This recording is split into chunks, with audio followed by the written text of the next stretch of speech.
Ogerpon, the Guardian of Kitakame, has centralized the official VGC metagame since its introduction in September. Its base form and its 3 unique masks create 4 different Pokemon with a vast variety of functions to single-handedly pick apart teams. While the Wellspring and Hearthflame masks have really been the make or break point of the Pokemon, what if we set it free to run maskless? This is week 5 of the WBG Draft League, and this week I will be taking on Bread Pudding in a Battle of the North, Winnipeg versus Toronto. Except this week is looking like a true David and Goliath matchup. My opponent is currently the #1 ranked team in the league, not dropping a single set, and only losing 2 games total thus far to remain undefeated until this point. Their team has played a massive part of their amazing play and record thus far. They simply just grabbed strong Pokemon and have clicked the strong attacking buttons and their proper support they need to shine. He started with every VGC player's least favorite Pokemon, Incineroar, and then followed it up with every VGC player's second least favorite Pokemon, Goldengo. They packed on more punch with breakers such as Landorus, Ogerpon, Palafin, and Latios, who both breaks and sets Tailwind to enable those around it. He topped off that Behemoth 6 with Jolteon for natural speed, Glastrier for an anti-Trick Room option, and Hisuian Sneasel for more fake-out shenanigans. His top 6 are so strong that even if I ignore the bottom 3 entirely, I still have a lot of work cut out for me. The first thing I noticed almost immediately was that their only ghost type resist is Incineroar. So if I just simply attack into the opposite slot of Incineroar, nothing can take that hit. And luckily for me, I have one of the best ghost types in the game, Dragapult. I went all out, giving Dragapult a Choice Band and the Terra Ghost with Phantom Force, Dragon Darts, Sucker Punch, and U-Turn. I really debated Terra Blast over one of the latter 2 moves, but I really liked Sucker Punch pressure for Goldengo and Latios under Tailwind, and U-Turn to get away from Incineroar, who will pressure me with a Dark type attack. To aid in the pressure from Incineroar, next Pokemon I added was Primarina. I'm a pretty bulky Primarina with a Citrus Berry and Terra Steel, with Liquid Voice, Hyper Voice, Moonblast, Encore, and Protect. With how offensive and fast-paced Bread's team is, Encore could be a clutch move to cripple the offensive momentum almost immediately. Primarina really appreciated a speed change this game, so you already know what's next. Whimsicott with the Terra Ghost and Focus Sash. I'm really banking off the fact that I've ran Covert Cloak Whimsicott almost every week, plus the Terra Ghost will be enough to deter Incineroar from ever clicking Fake Out into me. This Whimsicott is a speed master with both Tailwind and Trick Room. While Trick Room is still negative priority, if Whimsicott can avoid Incineroar altogether and Latios sets up Tailwind, the switch could be a huge shock factor. Moonblast is general damage output, and Helping Hand enables everyone, but especially our Trick Room Pokemon. Lapras returns after not getting to play it all in week 3. With an Expert Belt with Muddy Water, Freeze Dry, and Terra Blast Fire, I can deal a lot of damage, especially under Trick Room. With Water Absorb to ignore Palafin, Fire becomes a nice Terra type defensively this week as it helps with both Ogerpon and Goldengo. Speaking of Goldengo, I really need another solid response to it. Assault Vest Scrafty is the best thing I could work up, with Fake Out, Knockoff, Drain Punch, and Foul Play, and a neutral Terra type of water for the Make It Rains or Dazzling Gleams. Foul Play was a nice option in case Incineroar kept running around intimidating, or Palafin or Glastrier who are just bulky enough to eat any hits Scrafty tries to throw at them. Finally is Volcarona. I had a lot of toss-ups about Volcarona this week, but this is the set I landed on. It's a very bulky, very offensive, with Covert Cloak and Terra Water. I really wanted Quiver Dance, but I also didn't want to give up Protect or Morning Sun, and offensively, Fire and Bug hit the entire team for really strong damage. Overall, not my most solid build, but I took a really creative and left field approach to building this week. So hopefully it can pay off, and maybe we can take down the Goliath that is Bread Pudding and the Toronto Ticket Tuffs. All right, so we're gonna see Landorus and Incineroar. Blazing the Hellcat Incineroar. Okay. Got that clear body. I am clear body. You are just the Landorus. Does my Pulse just kill Landos a lot? This is probably a Fake Out plus Earth Power play into my guy. If I Terra Ghost, I take him out. Well, Phantom Force gets rid of... Hold on. Okay, never mind. This play makes sense, but not for the reason I thought it did. Like, because I disappear so I avoid the attack from the Landorus. This is bad if he Fake Out Rock Slides. If he Fake Out Rock Slides, that's actually really bad. Okay, I'm faster than the Landorus, actually. That's really good to know. Oh, I crit him. Okay. And an Earth Power into my Volt. Ow. And a knock off into that guy. Him being slower than Volcarona means I force a KO here then. I kind of like protecting because he doesn't have a switch in, right? So I kind of like keeping my Volcarona healthy.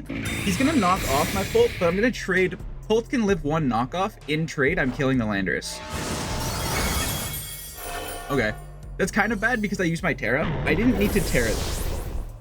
I didn't need to Terra there because I didn't think Volcarona was gonna get that hit. I live.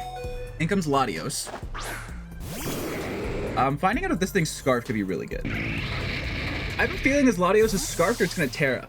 But I feel like even if it's Scarfed, it has to Terra, because he's gonna take a Bug Buzz from Volcarona. No, he just Tailwinds. Just Tailwinds.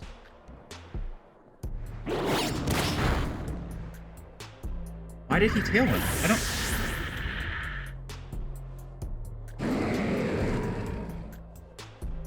I don't get that play. Because didn't Dragapult just kill you? Sash Lottie, maybe? Tailwinding doesn't really do anything because Prim's gonna be slower anyways. He just doesn't want his Latios. That's gotta be Sash Lottie then. That's gotta be Sash Lottie. He just doesn't want it. Icy Wind, that's fine. Ow, that's not cool. Imparting Shot.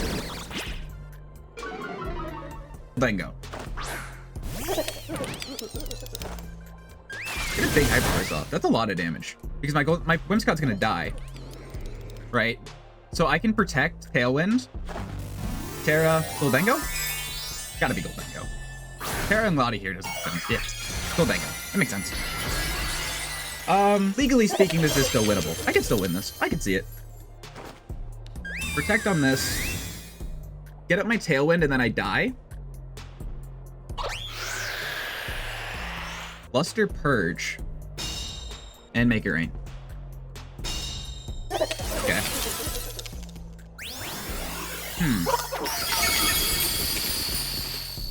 He can't guard his Latios now from getting Moon Blasted. Goldengo is gonna go before my Prim, but Prim's not gonna die. Do I go for the double then? To try and keep my Prim alive? I'm gonna make this play because I feel like it's safer. I don't get it. I feel like if I get the double protect there, I actually could win. Now I don't think I win unless he attacks my Dragapult. But he's not going to because Goldengo is gonna finish it off anyways. I need him to not get the Spadef drop.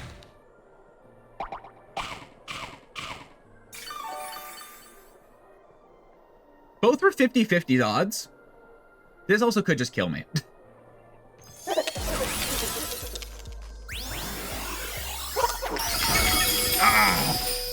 That's the tough part, right?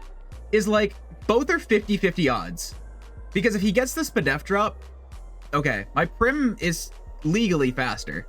So I can just Hyper Voice here. Yeah, I can just Hyper Voice here. Yeah. Kill the Lottie. This becomes single target. I don't think this kills and I lose. They're both 50-50s, right? Because Luster Purge is 50% to lower my Spadef. Oh, he's still faster than my Prim even with Tailwind. I get I'm -1, but I should overall be +1 then, right? That's how math works. He has to be Scarf Goldengo then. Yeah. Yeah, he's Scarf Goldengo then. Okay. That game is really making me regret the lack of Terra Blast on Dragapult. Phantom Force sucks. I still think the Protect play made sense, as the odds were the same as the Luster Purge Spadef drop, although getting the Protect would have been a lot better. At least the odds were even and not against me, right? The Trick Room mode could actually work here, which I think could be super funny. I'm gonna go for it. I'm gonna bring Lapras, because I want to bring Lapras, and then I'll bring Pult in the back to clean up. Ogerpon and Incineroar. So I get the Intima. Oh, he's Defiant. I can force him to... If he fakes out my Whimsicott, this turns null and void. I really want to Terra Ghost, but I know that that's just a bad idea.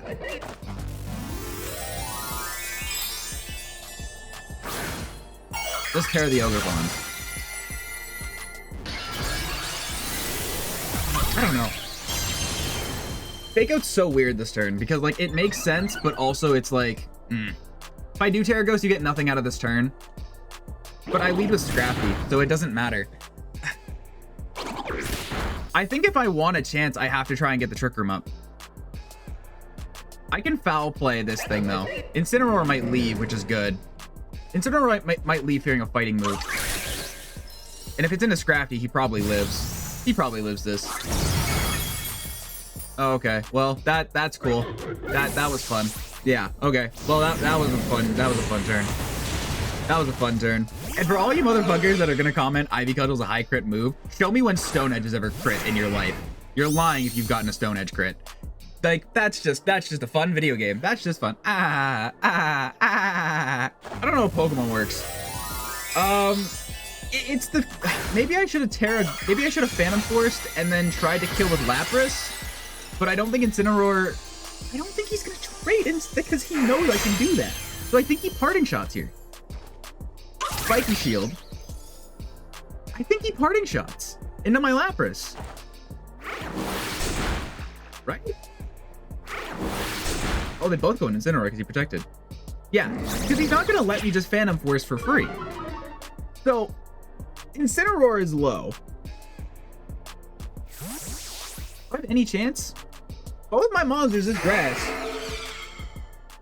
Do I have any chance, legally speaking, here? Goldengo. No, because this thing's scarfed. This thing's scarfed and I'm walking in Dragon Darts.